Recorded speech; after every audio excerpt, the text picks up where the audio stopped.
अगर आपके इलाके की नाली ठीक नहीं है, अस्पताल खराब हैं और नौकरी नहीं है, तो क्या सिर्फ गाना गाने वाले या फेमस चेहरे विधायक बनकर ये सब बदल देंगे?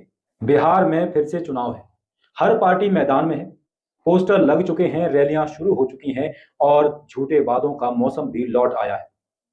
लेकिन एक चीज जो नहीं लौटी, वो है बिहार की असली समस्याओं पर चर्चा। गरीबी अब भी वही है, बेरोजगारी आसमान छू रही है, भ्रष्टाचार चरम पर है, घूसखोरी और कमीशनखोरी दूसरे राज्यों से दोगुनी है। और फिर भी किसी नेता के मुंह से इन मुद्दों पर एक शब्द नहीं निकलता है। क्यों? क्योंकि जनता इन बातों पर सवाल नहीं पूछती है, बस चेहरे देखती है और वोट दे देती है। आज बिहार में विधायक बनना कोई सेवा नहीं है, एक करियर है। एमएलए की कुर्सी मतलब सरकारी गाड़ी, सिक्योरिटी और आजीवन पेंशन। जनता सिर्फ सीढ़ी है और ऊपर पहुंचते ही ये लोग उसे भूल जाते हैं। अब देखिए, नए चेहरे कौन कौन है। मैथिली ठाकुर, पवन सिंह, खेसारी लाल यादव, मनीष कश्यप। सबका दावा एक ही है, हम जनता के लिए काम करेंगे। लेकिन सच्चाई, इनका मकसद जनता नहीं, सत्ता है। ये सब बिहार के भोले भाले लोगों के वोट पर अपने सपने पूरे करना चाहते हैं। जरा सोचिए, क्या मैथिली ठाकुर ने अपने क्षेत्र के 100 लोगों के नाम तक सुने? क्या उन्होंने किसी एक परिवार की मदद की है आज तक? जवाब है नहीं। और फिर भी बीजेपी ने उन्हें टिकट दे दिया। क्यों?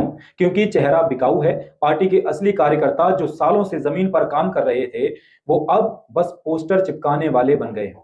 क्योंकि पार्टी को विकास नहीं, वायरलिटी चाहिए। अब आती है बारी मनीष कश्यप की।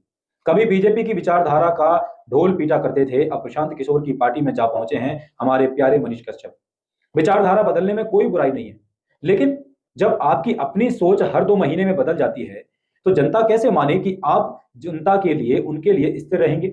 जो वादे आपने जनता से किए हैं, आप उन्हें पूरे करेंगे? ये कैसे जनता आप पर भरोसा करे? पहले बीजेपी की प्रशंसा में लगे रहते थे मनीष कश्यप, अब प्रशांत किशोर की प्रशंसा में लगे हैं। मनीष कश्यप का आपने एटीट्यूड देखा होगा।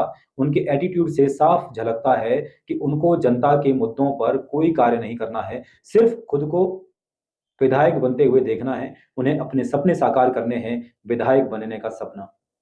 प्रशांत किशोर वो इंसान हैं जो माथे का टीका पोंछ देते हैं और टोपियां गर्व से पहनते हैं। और मनीष कश्यप अब उनके साथ खड़े हैं। जिसकी अपनी विचारधारा का ठिकाना नहीं, वो जनता की समस्याओं का ठिकाना क्या देगा?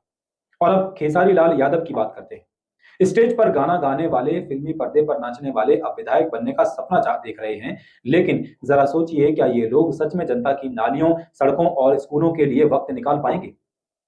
ये लोग इतने फेमस हैं, इतने वायरल हैं, इतना इनको काम है इंडस्ट्री के अंदर, क्या ये सब छोड़कर आप आम लोगों के लिए आपकी नाली की समस्या, आपकी सीवर की समस्या, आपकी रोडों की समस्याओं को सुनने का वक्त ये दे पाएंगे?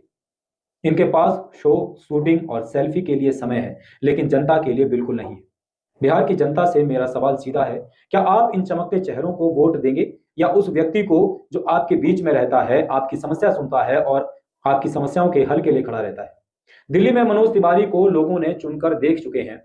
हिंदुत्व के नाम पर वोट दिया था, सेलिब्रिटी के चेहरे पर भरोसा किया था, और नतीजा, इलाके में 1 रुपए का भी काम नहीं हुआ। मनोज तिवारी कभी क्रिकेट खेलते हुए देखे जाते हैं, कभी कपिल शर्मा शो में देखे जाते हैं, तो कभी बागेश्वर धाम सरकार के साथ सैर करते हुए देखे जाते हैं, लेकिन अपने क्षेत्र में कभी नजर नहीं आते। वो एमपी बन चुके हैं, लेकिन वो भूल चुके हैं कि एमपी का मतलब होता है जनता की सेवा करना, ना कि क्रिकेट खेलना। सेलिब्रिटी होना अपराध नहीं है साथियों, लेकिन सिर्फ नाम देखकर वोट देना ये जनता की मूर्खता है। क्योंकि ये लोग चुनाव के वक्त आपको दिखेंगे आपके क्षेत्र में भटकते हुए, आपसे बातें करते हुए, फोटो खिंचवाएंगे और फिर ईद का चांद बन जाएंगे। फिर 5 साल आप उसी गंदगी में, बेरोजगारी में और सिस्टम की बदबू में जिएंगे जिसमें अभी आप जी रहे हैं। क्योंकि इन सेलिब्रिटियों के पास बिल्कुल भी समय नहीं होगा जो आपकी समस्याओं को आकर सुन सकें। तो बिहार की जनता, याद रखो, इस बार वोट फेम देखकर नहीं, काम देखकर देना है। जो आपके गली मोहल्ले की समस्याएं समझे, उससे अवगत हो, उसी को वोट दीजिए। क्योंकि अगर इस बार भी सेलिब्रिटी जीत गए तो इसका मतलब है बिहार अभी भी जागा नहीं है।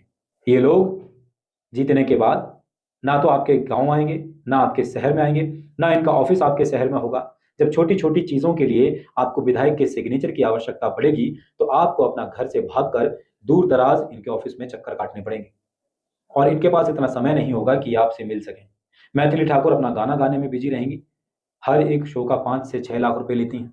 पवन सिंह शूटिंग में बिजी हो जाएंगे, खेसारी लाल गाना गाने में बिजी हो जाएंगे और मनीष कश्यप यूट्यूब पर बिजी हो जाएंगे। उसके बाद आपको सिर्फ धक्के खाने के अलावा कुछ भी नहीं मिलेगा। बिहार के पास आज भी ना अच्छे स्कूल हैं, ना रोजगार है, ना अस्पताल है, लेकिन मीडिया में चर्चा सिर्फ यही है कौन सा स्टार टिकट पा गया, कौन सी पार्टी में गया। और यही असली खेल है। आपका ध्यान मुद्दों से हटाना है। मेरी बात अगर दिल को लगी हो, आपको समझ आई हो, तो इस वीडियो को हर बिहारी तक पहुंचाओ ताकि वो समझ सके कि सेलिब्रिटी वोट लूटने आते हैं, विकास करने बिल्कुल नहीं आते हैं। आप मरें या जिएं उन्हें फर्क नहीं पड़ता है, लेकिन 5 साल भुगतना आपको ही है। इसीलिए उठो, समझो और वोट दो। नाम पर नहीं, काम पर, चेहरे पर नहीं, चरित्र पर। और याद रखो, बदलाव तभी आएगा जब बिहार जागेगा। आप क्या सोचते हैं, क्या ये सेलिब्रिटी जीतने के बाद आपके कामों पर, आपकी समस्याओं पर खड़े उतरेंगे? कमेंट कर अपनी राय जरूर बताएं।